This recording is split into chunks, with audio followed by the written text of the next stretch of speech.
So hello everyone. Today again we have a one professional and we'll explore few things about Agile, Scrum, project management. Let's see what all comes in. But before we get into the conversation, why don't you give a quick introduction of yourself? Thank you, Saket. Saket, it's like I'm actually looking out for a Scrum Master role, but the problem is that I have very limited experience in Agile project management and Scrum Master. So currently I'm working for an MNC and I have in total around 10.6 years of experience. All right, and for the last 2 years I'm working as a Scrum Master for our banking client. So basically when I say that I'm working as a Scrum Master, I'm working as a Scrum Master for a system and a support team.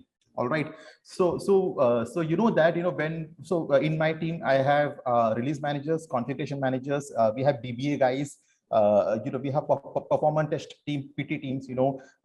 That's my team. So basically we do not have a situation where we don't know the requirement. Because when we get a requirement, we are pretty much aware of the requirement and how it has to be delivered, how much time it would take. So considering this aspect, we don't have a story point kind of a situation, because that doesn't make any sense. So we are using the Scrum board, we are using Azure board. We're using the Scrum board only for tracking and kind of highlighting the dependencies and getting informing the PO or the stakeholders about the current status situation. That's all we use it, because even the metrics won't come into picture, because a couple of requirement is that that can be delayed by the product owner itself.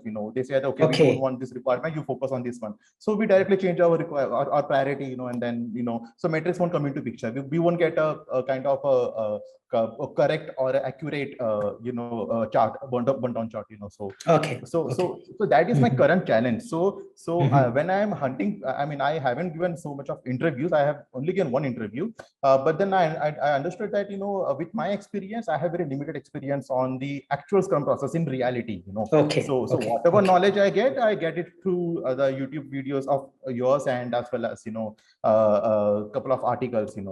Perfect. And I have completed my safe and certified Scrum Master certification. Perfect. So what I'm sensing here is that, see, one thing is, this kind of team are not very unusual. They do exist. There are work which are associated with kind of a flow-based work, where work keep coming, keep happening.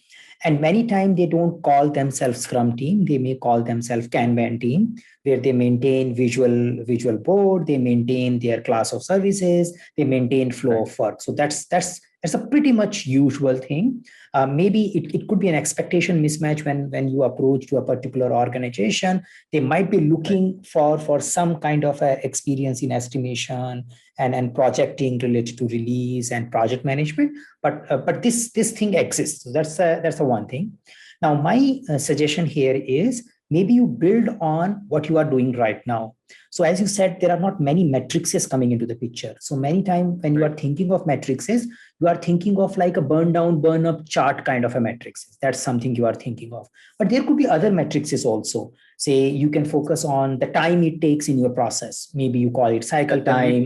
Lead time, cycle time. You can start measuring that. You may have a sense of throughput. So you might be having that, might be already having it. You may have some mechanism to measure in which all type of work the SLAs were adhered, in which all type of work SLAs were not adhered. You could not adhere to the SLAs because of various reasons. And maybe, so that kind of understanding can help you in making case strengthen in what you are doing right now. So that's the one thing. Definitely you can learn and experience more related to the burn down, burn up, and estimation and planning related stuff. But this is something is also useful. And with the various scaled agile kind of implementation happening, many times this is used along with Scrum nowadays, and sometimes it is also used in a one group of multiple teams. You may have such kind of Kanban teams also, which are supporting the multiple Scrum based time boxed teams. So that's the one thing. Now the another possibility. So what we can take away from here is we can focus on some of the Kanban matrices, start measuring them, start developing insights about it, and doing continuous improvement based on that. Now here comes the role of a Scrum Master. So the role of a Scrum Master is very much also related to people and continuous improvement and facilitation. So all these opportunities you will also get. Say you may do your daily meeting. It may not happen like a daily Scrum, but you may have a walk the board meeting where you look at a board or your Azure board, whatever it is, what is stuck, what is not stuck. You may have your action items. You may have your impediment removals also. You may have your own experience of resolving some of the latest impediments by working with the stakeholders, resolving priorities. So that all is needed as a Scrum Master, in fact, as a project manager role as well, ensuring collaboration between team and stakeholders. So you bring those experience and evidences which are related to that area. That's the one thing. Right. Second, retrospective. So you can also do a various continuous improvement meetings. So you might be doing your continuous retrospective. Maybe unlike Scrum, maybe you don't do every 2 weeks, but you may do once in a month. But you can definitely facilitate retrospective. So daily meeting and retrospective meetings are pretty much you can do. The only thing which may lack at that rigor is your planning meeting. Planning meeting might be a little bit different. It is not necessarily the way usual typical Scrum planning is happening. And you may also lack the sprint review kind of meeting, because your work, as soon as it gets done, it might be going live. Yeah. So there is no place to bring people and give a demo. So those are the two meetings I feel you may have a challenge. Correct. Precisely. Yes. Yeah. So coming to the sprint review, again, a doubt, so basically, what is the difference between sprint review and sprint demo? In our project, how it works, I can explain you. I mean, when I say our project, it's not in my team, but in my fellowship Scrum Masters, I did check with them. So what happens is that there is a grooming session. All right. After the grooming session, we ensure we prioritize the backlogs which has to be delivered for the upcoming sprint. All right. The developers, the dev team, they are notified, and including the BAs, they are notified about the top priority items which has to be delivered for the next sprint. And then there is a different session which they call as a sprint review. Immediately after the grooming session, we give kind of a 1 day or two to the dev team to analyze the requirement, to understand the task breakdown and everything, the work breakdown and everything. And after a day or so, there is an internal meeting with the BAs and the dev team. All right. And they discuss internally what all tasks can be achievable, what all stories can be achievable, how the task can be broken down, what would be the rough estimate, and then that's something which in our project, they call it as a sprint review. And the demo thing is something, if we have developed a UI, for example, and we have developed the requirement, then we demo the particular requirement to the stakeholders or to the business users. That's something we call as a demo. So I mean, by the book, is this relevant, or this is no? So see, your demo is very near to sprint review. So whatever you are doing demo, many times in some literatures, it was also called sprint demo. In many times, it is also called show and tell. But the problem with the word demo from a Scrum point of view, it is just not demonstration of what you have done from a sprint review a sense. You also expected to learn and take the feedback. So that is why the Scrum literature, Scrum teachers usually avoid the using of the word demo. Right. Because sometimes it may feel, okay, I just want to show what I have done. But it is showing and learning both. So that's the essence of sprint review. What you are telling, the planning and estimation and talking about what you can do. So it's a mixture of two events which usually get done. One is a backlog refinement and another is a sprint planning. So backlog, the difference between these two is backlog refinement, you don't go at a level of task, you don't go at a level of who is going to work on it. So you are doing something where you don't have a very clear sight when this work will get started. You are refining it and putting it back into a backlog. So it is still getting refined. It is getting ready for the team. Whereas in a sprint planning meeting, those refined items get picked up and you start planning them. So the difference between refinement and planning is in the planning, we start getting into maybe sometime you do a task breakdown also, and you get into actionable plan when, in which week, in which day I'm intended to start it, and then you track it into a daily Scrum. So that's the difference between refinement and planning. Like out of curiosity, I mean, we have a the sprint planning session. So generally, we have a planning session for say like 7 hours or 4 to 7 hours. I mean, to understand the requirement, to understand the technical depth, challenges, dependencies. Don't you think the dev team should they need some more time? To identify and to plan what has to be delivered. So will that be covered up in the planning meeting in the sprint planning session? Will that time be sufficient for the dev team? Because it could be the case where okay, they will commit to the stories and then they will say that okay, we assume all these tasks can be broken up, but then when they actually start working upon the particular story from day one, they will come up and say that okay, we did not assume this thing, and this is something which is a technical depth. So how we can avoid that kind of a situation? Perfect. Now see, simple answer. Even if you don't know anything as a Scrum Master, Scrum retrospective, sprint retrospectives to solve this problem. So when I have this problem, I ask developer, what happened, guys? What can we do differently next time? That's a simple thing. So actually, whatever problem we have in a Scrum, if we do retrospective, the team should be able to solve it. Yeah, that's something, even someone asked me in interview, I will say, I will talk to the team and first input is I will take from them what is going on here. Second thing is it from a Scrum perspective, assuming from a theoretical perspective, what is their advice? Definitely, we can find out what is working for us and what is not working for us based on doing retrospective, but what is the advice from Scrum?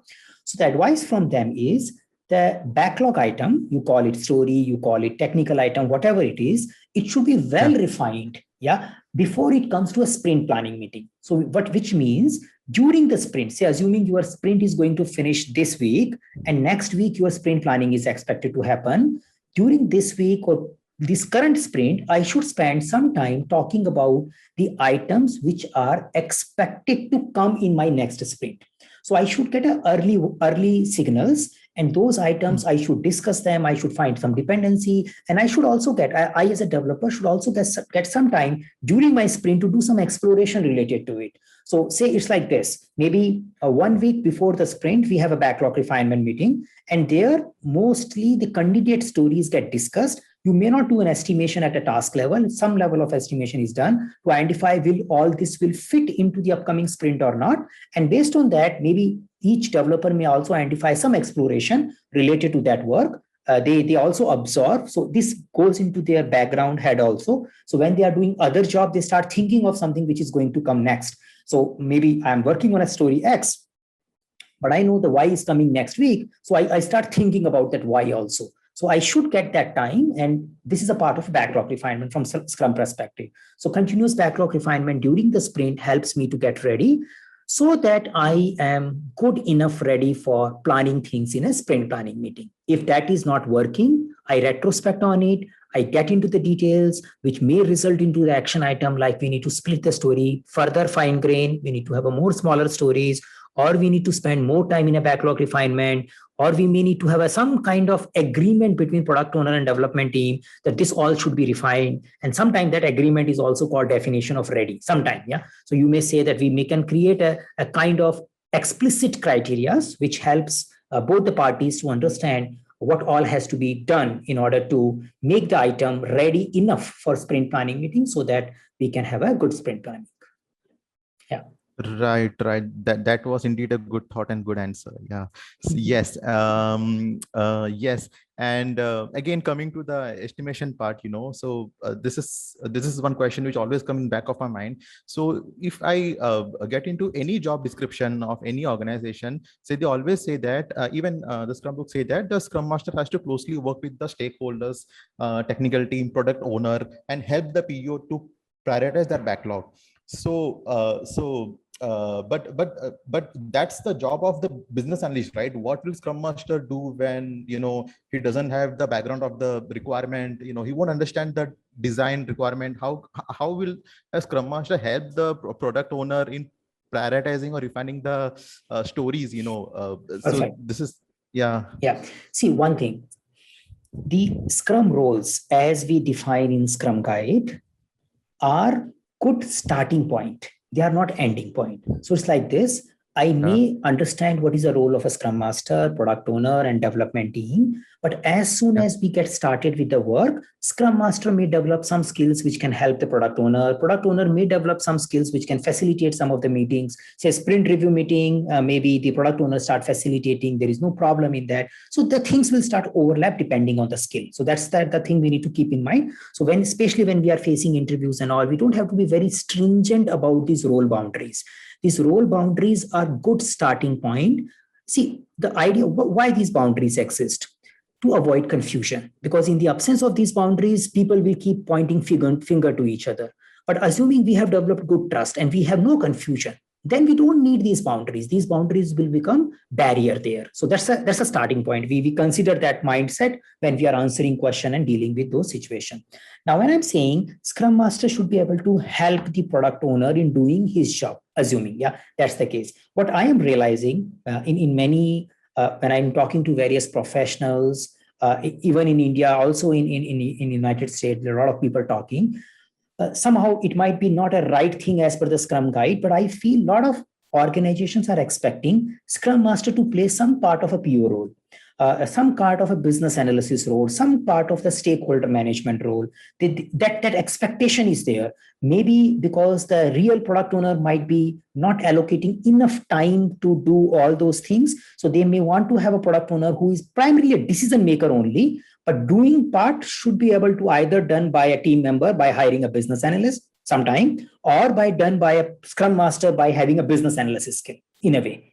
So that is a kind of I would say observation. I don't say trend as of now because this is a one trend and another is like you want to manage multiple teams rather than going into a business analyst job. So out of these two trends, one is usually present. So one is that one Scrum Master taking care of more than one team. That's a one trend. The another trend is that Scrum Master has also some amount of responsibility of coordination with the stakeholder, working on the requirement and elaborating requirement and facilitating team to understand the requirement little better. So that seems to be the direction which is happening. But in general, what I am observing here is in the project management area, even if you keep the Scrum word aside, also that was the desired direction. And that's why PMI also came up with a business analyst certificate later on, because many times people were expecting the project manager also to do solutioning, client problem solving, presentation about the problem, and some amount of business analysis along with the business analyst, sometimes along with the business analyst, sometimes alone also. And I think that's a good skill. So if someone wants to grow in the project management, program management area, along with the Scrum Master area, some amount of business analysis skill is a good idea. That's what I feel. Get it. And I happen to give an interview for a product-based company. So far I've done only one interview. So the interview went well, but then the interviewer was more concerned about my involvement in the refinement in the product, in the story prioritization, product owner. The moment I say that, okay, it's the BA and the PO who decides which story has to be prioritized, how the stories has to be break down, how the feature has to be break down into further stories. I think the interviewer was not that impressed. That impressed, he expected me to be part of the requirement gathering and storytelling and everything, but then even the job description did not demand that. Generally we have a separate job description, like BA comes Scrum Master, but it was a pure Scrum Master role. But then he expected me to be part of the requirement prioritization and all those areas. See, there could be sometime expectation mismatch also. See, each interview is relatively unique, so that's difficult to predict. But what I usually see is even from a project management time, even that job profile still exists. Usually, sometimes they ask technical orientation, sometimes they ask for business orientation. So that's right. One orientation, one of the organization will ask.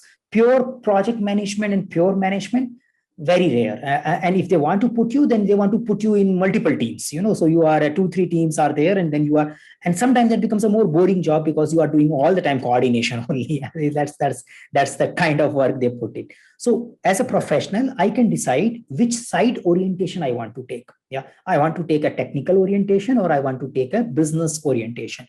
Usually I find people who start gaining experience, they start moving towards business experience because see, talking and negotiating with stakeholders, explaining to business users requires some amount of creative skills, and your accumulation of experience helps you in learning that. You know how to work with people, and you develop that experience. Technical skill is relatively easy to replace, and many times you don't get that much opportunity to keep yourself always updated on technology. Again, it depends upon the interest area also, but that's a usual thing I see as people start getting experience. So I believe, personally, my opinion is focusing on value delivery, and this is a project management PMI direction as well. In a current PMBOK exam, we are focusing on understanding the value delivery. So it is just not about facilitate and planning and all those things.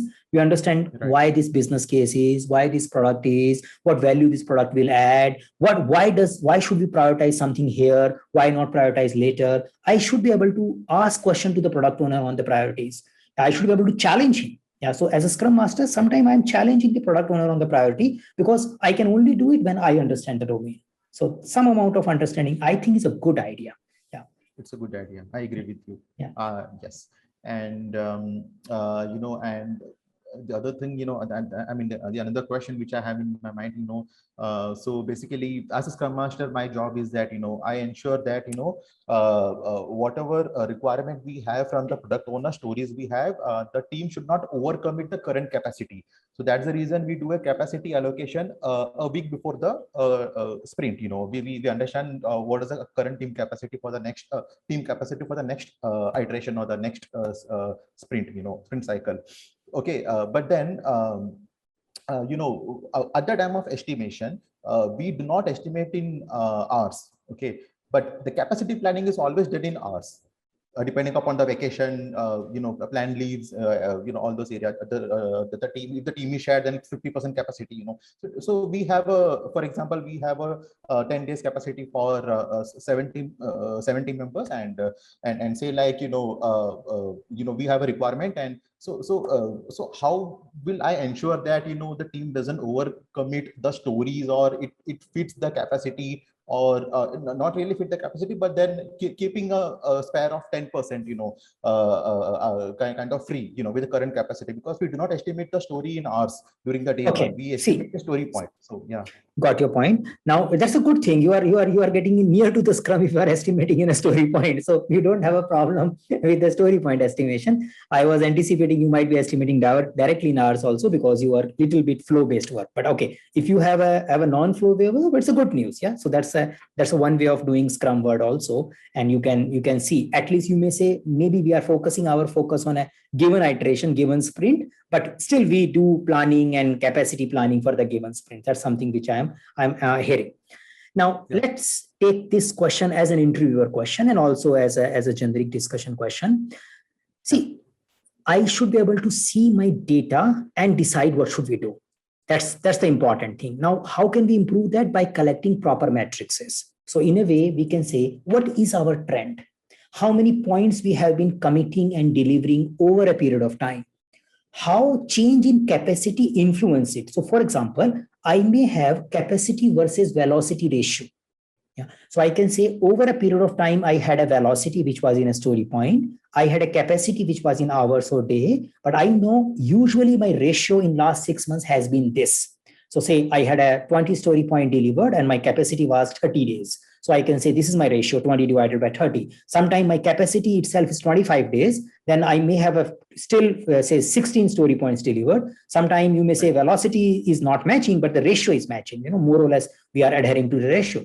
Now that ratio gives up some sense of how we are doing. And it is possible sometimes your ratio start going down, because sometimes as the product start becoming mature, especially when you have a technical depth and other stuff, your speed may also start going down. Yeah, your definition of done might have improved. So there is a possibility you may have a negative trend. There is a possibility you may have a positive trend by way of having a lot of reusable content now. There's a basic infrastructure is ready. Your architecture is ready. So whenever you add things, they go up. So there will be always up and down happening. Some trend will emerge, which we will explore during retrospective meeting. So as an indicator, I can use this ratio, provided I have this data well maintained. Again, that's the one thing. And this is more or less reminding people how we are planning, and it's like an extra check, and not to push people to plan more, not to discourage people from taking less for taking more work, but just to make them aware. Okay, this has happened. Maybe my capacity ratio was less, but I'm planning more this time. So as a Scrum Master, I can ask, okay, what makes you plan this time more? How are you confident of achieving it? Yeah. So what is your justification for doing it? So I can ask this question. I'm not saying don't do it. Yeah, because last time we have taken this much, we must have a 10% buffer. So I may not make that kind of a statement, but I can definitely say, okay, looks like we are targeting more than our velocity last time. And I do see that this time we have 2 people on leave. Our capacity is also low. We are targeting high ratio. We must be having some plan or reasons to do it. So I want to just understand. We make sure that we have a reasons which all of us understand, because we should not making our assumptions based on that. Yeah. So that's a fair thing to do as Scrum Master. Now, when you answer this way, people will also not take you that, okay, you want to be always conservative or you want to be always aggressive. So you say, I'm not becoming conservative. I'm not becoming aggressive. I'm just becoming practical, pragmatic, and we are sharing the information. I am not discouraging in any direction. Especially in interview, you need to be very, very careful about that. Second thing, this capacity buffer, 10%, 20%, 15%, it's a very difficult to predict how much percentage. So please don't use any number. Number is a little risky. So don't say 10%, 20%. Why? Because see, when you have more vagueness, see your initial sprint, your requirements are shaky, you may keep more capacity base buffer. Yeah. Over a period of time, when you have more predictable requirement, when you know everything, you may have a less capacity buffer also. Sometimes you don't care about those buffer. Second, it also depends upon how sensitive stakeholders are about meeting the sprint goal. So sometimes you commit something, but even if you don't meet part of it, people are okay because you are trying more. Yeah. In some organization, people want you to always meet what you have committed. So when you have that culture, in that interdependency team, and you will be highlighted if you don't meet it, then you want to make people a little conservative. Guys, we will be in the news if we don't meet it. So let's plan something that even with some risk and challenges, we meet our commitment because we don't want to get in the news. But in some cases where this is okay, people are open, they can discuss it, we may want to target more. So when you are giving interview, you don't know what kind of a culture they have. So they might be open to let the sprint goal sometime get missed, but try more. There could be a culture where they want to be always predictable. So don't assume, go safe. Yeah. I agree. Get it. So, all right. And again, coming on to estimation, I think this is a very frequently asked question, say like, for example, if during the sprint planning session, if the PO ask me, what is an approximate estimate for in terms of hours for this particular committed stories, the one thing is that I could say vague hours, discussing with the dev team, but then when the team actually start working upon the requirement, they will create the task, they will assume the hours. Sometimes it may happen, that we have some technical challenges, we need an expert from other team, and then the hours will get increasing, and that will not match the original committed hours. So what will happen in that case? What will happen in that case?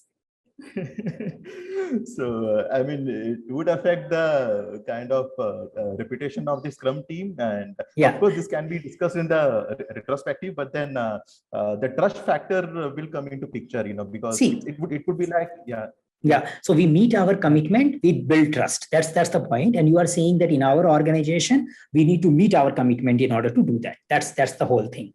So the whole idea of estimation is we need to understand what is the purpose of estimation, why I am doing it. Sometimes I am doing a estimation to commit. Say my team is dependent on you, and I want to ask, will you guys will finish this thing by this date so that I can plan my subsequent release? Or says, will you be able to finish this so that I can plan my customer interaction based on that? So that's one type of estimate somebody is looking. Now, with hours or without hours, they want to have some predictability of the end date. Yeah, that's the one possible need. Now, in those cases, based on our historic trend, we can say how safely we can plan. So say if you have a history of your velocity, you can say that there is a high probability, there is a 90% probability we meet it based on the velocity trend. Exceptions, if occurs, we will inform you early. So depending upon how the relations are, you may do. Sometimes people want more surety, then you put some contingencies. So see, the putting contingency is not at all a bad or good idea. It's all about requirement. When I want to have more predictability on the end date, I need to do a risk mitigation planning. When I can go with some unpredictable behavior and I can inform people, then I don't have to do those risk mitigation and contingency planning. So, and as you said, exactly, estimating hours will be always difficult till the time we are not done with the work, because it's not a very repeatable work. It is not something, the same work you are not doing 10 times in a day. So if you do the same work multiple times in a day, you have been doing it for last 1 year, you have a historical data. You can say from this point to this point, the person walks in this much time. I have tested 100 times he is doing it. Then you have historical data. You can predict it. Yeah, but when your path itself is unknown, the person walking is also unknown, the day he has to walk is also unknown, it's very difficult to have a predictability. So there will be always variance. Yeah, and we need to develop over a period of time by collecting some statistics, what is a possible percentage variance. So somebody says contingency, how much percent we need to put, 10%, 20%, 30%, that depends upon your trend. You can say, okay, this requirement, our team is stable enough, I think we can estimate it with this contingency, and this much variance will be able to take care of our predictability. So no direct answer. Having some data, having some understanding of what is the purpose of estimation, and the why the person is asking that question, and based on that utility or the purpose of that estimation, we try to do best. Now, my stakeholder is asking something, what as a Scrum Master I can do best so that my stakeholder get the desired input. So I don't want to do some fictitious calculation and say something, but whatever we can do jointly, we do together. Yeah, so that much we can do. And sometimes it may require some involvement of a technical people if the decisions are very critical. Sometimes it may not require. This is, we can project on the base of velocity and figure out later. That can also work. Yeah. Thank you, Saket. Yeah. So another question which comes to my mind is that, that kind of task allocation, So according to the Scrum book, Scrum recommends that, team has to be self-sufficient and self-organized, and they have to pick the task, during the estimation plan, during the sprint planning. But in reality, in real world, it rarely happens. There would be a tech lead, a senior developer, senior team member, who would assign the task to specific XYZ person depending upon the seniority of the team member, or the criticality of the task. If you have a requirement, it's very complex, and the tech lead would assign the task to, say, like a developer who is part of the project for a long time. So because they trust him, because he is of that. But then all the new requirement, like all the repeatable requirement, predictable kind of a known requirement, those is assigned to a new kind of pressure or a 2 years experience, and that's how in our project it works in that way. So, but this is not the right way to answer in an interview, because that's not what Scrum is recommending us, to follow. So, a diplomatic approach to answer this kind of a question, Saket. Yeah. So see, the whole idea here is that how much self-organizing is possible, and what is the meaning of self-organizing. And as you said, there will be some project managers, there will be some interviewer who may believe self-organizing just exists in the books. Yeah, there may be a believer. So they may want to sense that from your answer, that how much you practically believe in it, you don't know. And some may believe that, people should be self-organized, and I want to hire a guy who 100% believe in self-organizing and who doesn't have any command and control and recommendation mindset. Yeah, so that could be the extreme view. So now I don't know where I'm heading to and what should be my approach. So that's the problem. Now, one of the thing is, rather than just convincing the guy, I believe we need to have our own pure, authentic approach. What do I want from self-organizing, really? Yeah. So see, I really like the idea of self-organizing because it makes the organization team self-sufficient. Say, when I only have one guy taking decision, he's not sharing the information, not everybody is getting involved in it. And over a period of time, I'm becoming dependent on this particular person. This is becoming a bottleneck in the whole system. So this is not a good idea. So I believe in that. So that's practical, valid thing which I see. The other thing which I see at the same time is it might not be possible on the day one. And it will take its own time. So people need to understand the product background, the environment background, the stakeholder background. They need to have a trust with each other. They need to have a maturity so that not everybody is trying to avoid a particular type of work. People should be self-assigning themselves the complicated work rather than everybody's taking easy work and then hoping that nobody will assign the hard work. So that kind of a behavior will push someone to self-assign rather than self-assign. So I need to develop the behavior which is needed for self-organizing or self-task assignment. I can do it by way of making people agree on some ground rules, asking question during the sprint planning meeting. So I don't assign, but I ask question. I make sure that they don't bypass the agreement which we have made during the say working agreement or team chartering space. So that's something I can do. That's a second aspect of it. So I ask question. The third aspect of it is different people will have different time. They will have a different pace or different appetites for self-assignment. There will be few individuals who need to be assigned. Yeah, they may not do self-assignment in a very near future. So now you may have a lucky team where you don't have anyone like that, but you may have a situation where you have few or many like that. Yeah. So now all these three come together. I need to take my path forward. So I do believe in self-organizing. At the same time, I do know that it will not happen automatically. I need to proactively work by way of creating working agreements, maybe doing a team chartering, reminding working agreement, asking people lots of questions that I believe, and it will take its own time. Until the time that time is not, that readiness is not happening, I may need to do intervention in specific cases. Yeah. So cases where people are not yet there, say these few individuals, I may need to be ready to do an intervention there as well. I don't say, I'm a Scrum Master, I won't do assignment, or I am someone, So I am a Scrum Master, I am responsible for making team accountable. I am responsible for making them self-assigning their work.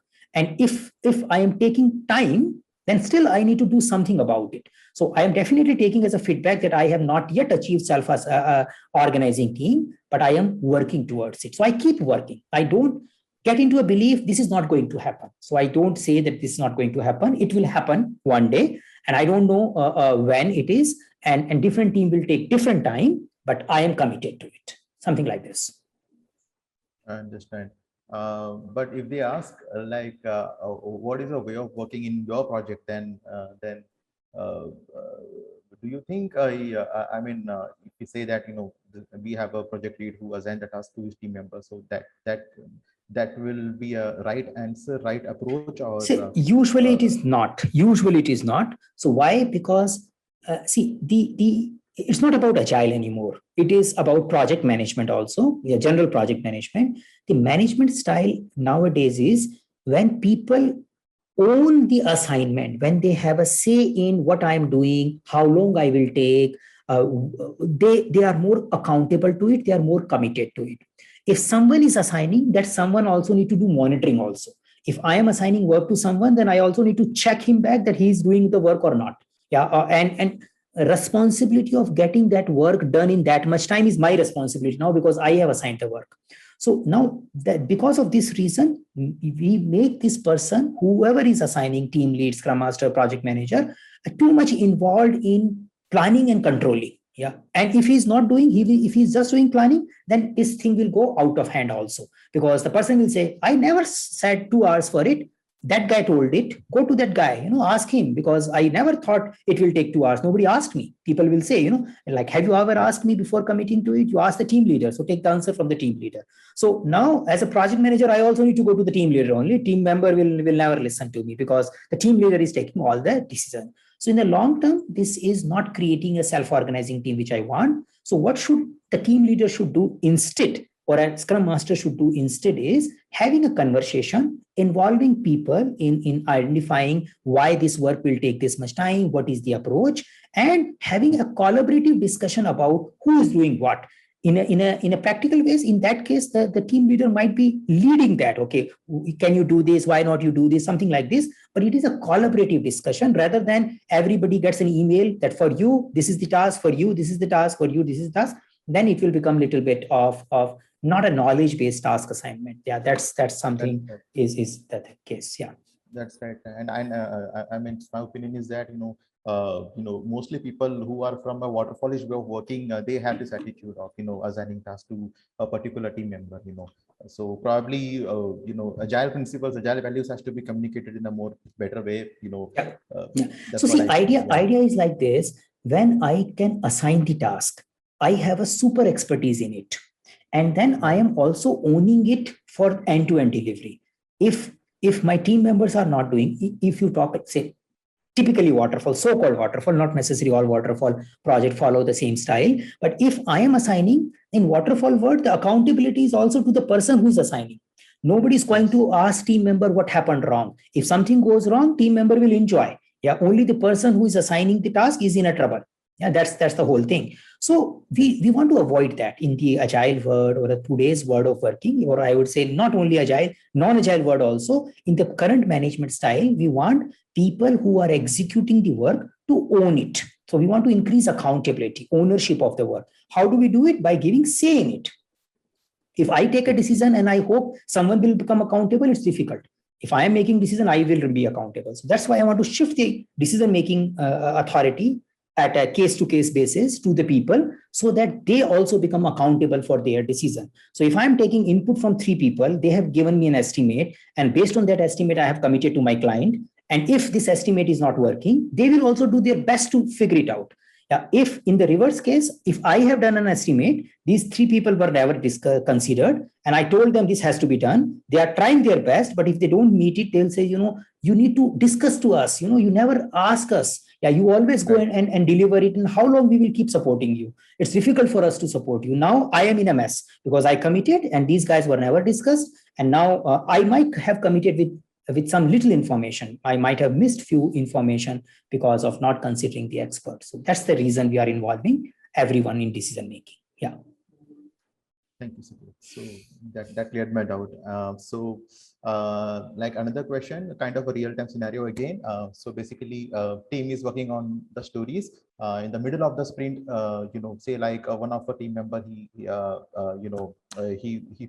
went sick and he's not COVID happened. Yeah. COVID happened. So, and the problem is that no one in the team is aware of what he is doing. Already everybody is working on their assigned task.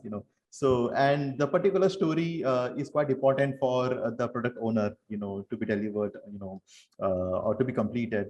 So, what do we do? What do we do? Like, what is a better way we can approach? One thing is that we can. I mean, what I feel that a team has to be cross-functional, kind of. If a person is working on some XYZ task, then the requirement or the task should be shared with other team members as well, so that they work in a collaborative way.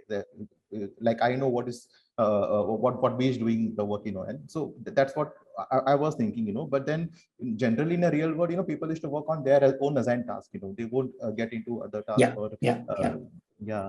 So what I see here is many times people will ask these questions in interviews also, and that is coming because of that mixing of trying to do agile but still following work assignment like a team leader assigning the work or the project manager assigning the work, and nobody else is involved. And that generates this issue, and they try to find an answer for this issue. So the first thing is that, say, in general, like maybe when I get this question, so I will say, yeah, we will talk about the situation. But in general, I avoid this situation not to happen in my team by having effective sprint planning and effective daily scrum.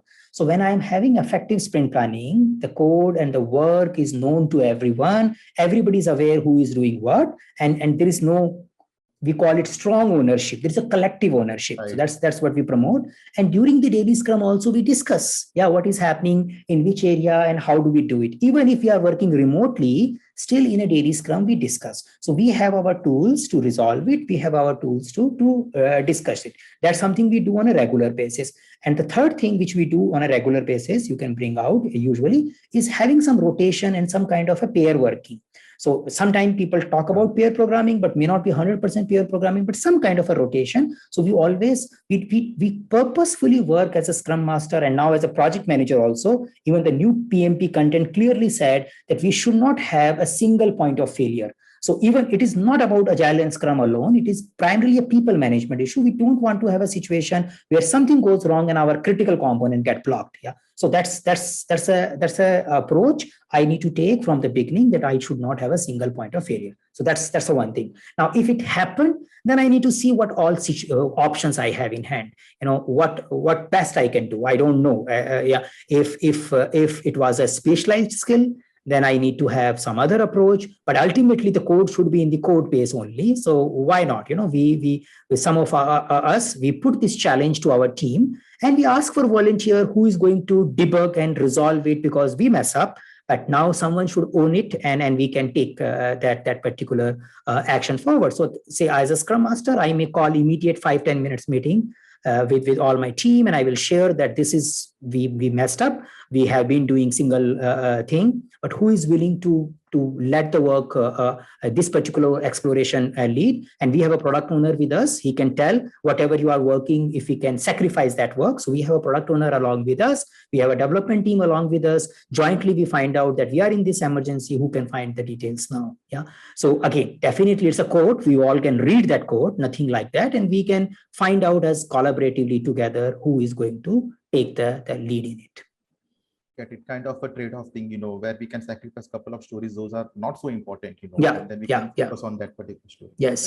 So I bring both the parties together, because product owner can take that decision about trading off the stories. And then we have a developers who will talk about their skills and the area they are working on, because you can say, I have a skill and I'm working on this area. So if this area can be worked by someone else, I can take care of it. Or if this area can be dropped, then I can take care of it. And I can only tell after half a day or half an hour or 1 hour, will I be able to do it in this much time, or will it take more than that much time? But we are believe that all our technical people, there is nothing like that one can do, another cannot do. It's just like that we have never explored that. Now we will avoid doing this in future. We will be ready all the time. But if this has happened, now collaboratively we find out and solve it. Yeah. So that's what we are doing.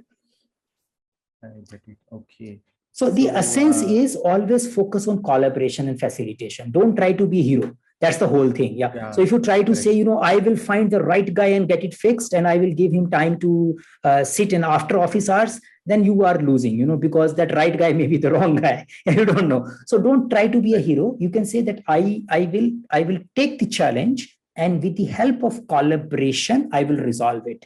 Yeah, that's the thing. And then we will learn how to avoid that situation in future. So whenever the situation is coming, I will look why it came, how can we avoid it in future. And if we are here, I will have a collaboration sometime between the developer, sometime with the stakeholder or product owner, and collaboratively, we will apply all our mind. My mind is not the alone mind. We will apply all our mind, and I will facilitate everybody's applying their mind. That is my role. Yeah. So I make sure everybody applies their mind. I create that environment, and then we'll find the best solution. So that's the role of a project manager. That's the role of a Scrum Master, any leader. Yeah. Any team leader. This is the role now. Yeah.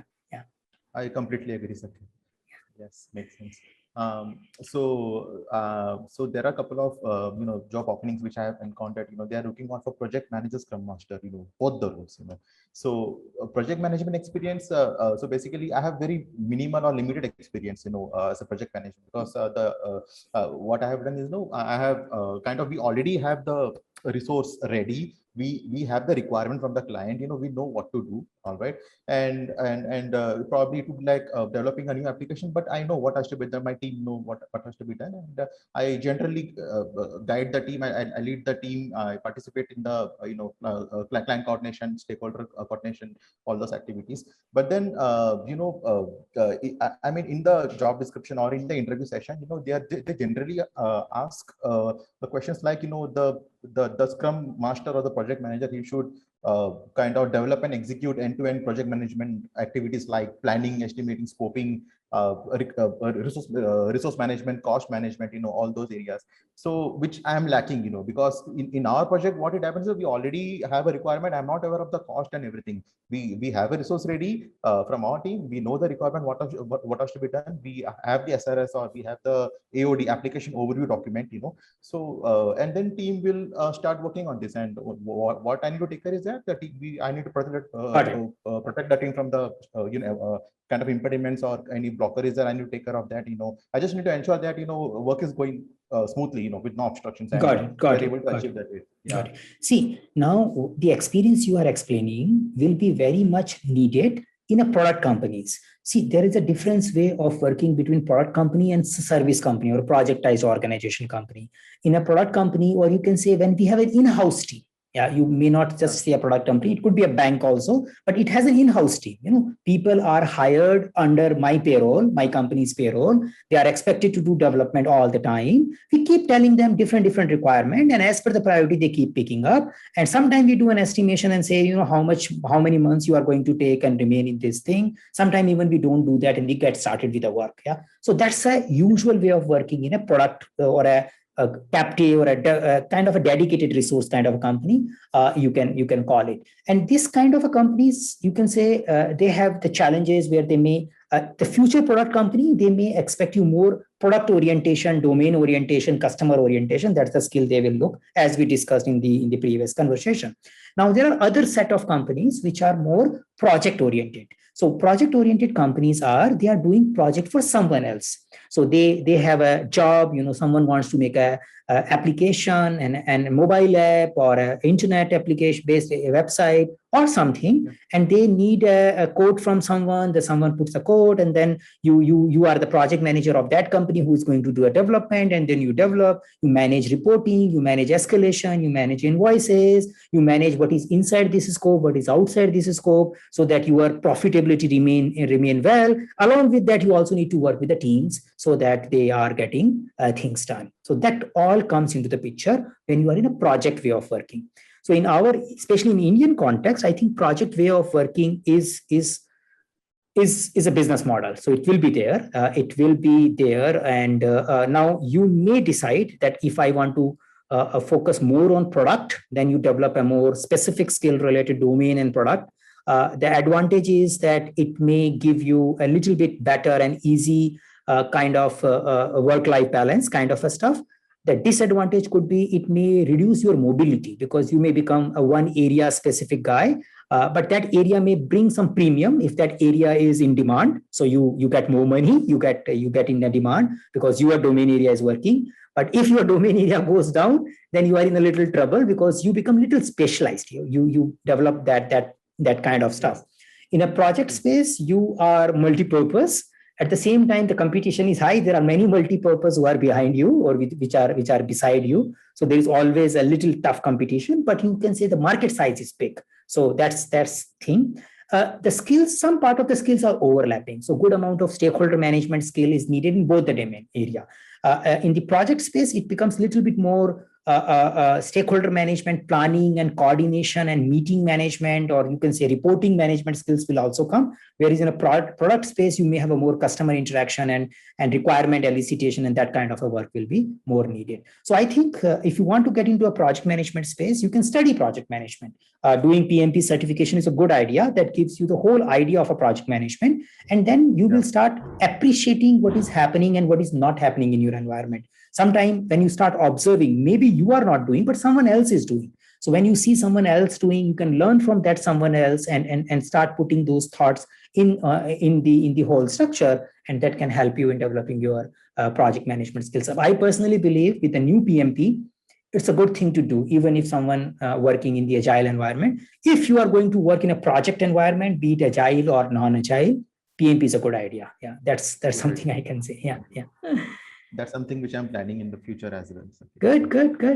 So, and this would be my last question, I would say. So, there are many challenges, in our Scrum team, like challenges in the sense, technical challenges, people management issues, infrastructure issues, but then, I mean, a couple of examples, if you can explain, which you feel that, this particular challenge is a good example or qualifies to be a good example, in an interview.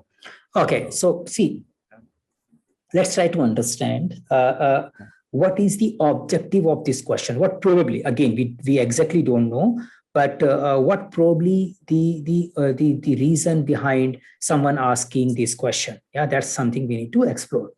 So someone is asking, share some of the challenges which you have faced in the recent time. Now, there are multiple things they might be trying to observe. One, they may want to understand what kind of environment you are working. because the type of challenge you put, it shows the environment. Say sometimes you say, I am facing an infrastructure issue. So you there get an idea, okay, looks like infrastructure is the major thing. People and other things are stable. Sometimes you share, we have a high attrition rate. And they understand you are working in an environment where stability of the people was an issue. So your challenge first demonstrate your experience level. Yeah, your experience environment detail also. So maybe you need to, out of your available challenge, you need to choose the particular challenge which may not put your experience in a little negative space. So you want to demonstrate that environment is not a big thing. So say some challenges which are related to handling difficult clients. So it's a pure external one. It is not putting the organization into challenge. Yeah. So we have a project, one stakeholder always have an unreasonable demands. Yeah. And it is always challenging to work with him. So that's kind of a thing is pretty good. Yeah. Because it is not putting any negative side. You can't choose your stakeholder. That's the one thing. And they happen to be there and you need to work with them. You need to develop better relationship. And then the second thing which this person may want to understand is, how do you handle those kind of a challenges? So what do you consider as a challenge? Means your experience, whatever you explain, that comes in, and what you did with it.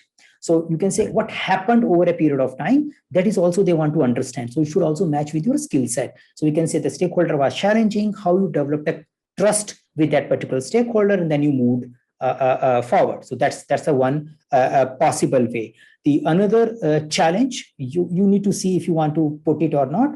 Sometimes the management might be seeking some agile type of reporting and so non-agile kind of reporting, non-agile kind of a metrics is how you handle them, how you have dealt with them. So that's also a possibility thing that, you shifted them to a more agile oriented approaches. And that's how progressively you have worked with them. That's a one thing. Some of the challenges could be retrospective or continuous improvement based challenge. Say you have been facing technical issues, then you had a retrospective, you came up with the action item, and you had a explicit focus for training and code quality. You improve your definition of done, and then you resolved it by investing time in it. Yeah. So those kind of examples are also okay because it is also showing you your continuous improvement attitude. So you pick up something and you may also put it in the timeline also that, in this project, stage 1, we were facing these kind of major challenges. Stage 2, we started after resolving that, we gave to a stage 2 challenge. And now we are in a stage 3, we are facing these kind of challenges. So have a whole story and I think that will help you to find the right one. Yeah. Better idea. That's right. I think that's all, Saket. Good. Thank you so much again. Yeah, thank you. Yeah, I think it's nice talking to you. You have explained in a very good way. So yeah, so all of my questions were answered and my doubts were cleared. So thanks. Good. Nice talking. Yeah. See you. Bye. Nice talking to you, Saket. Bye. Bye.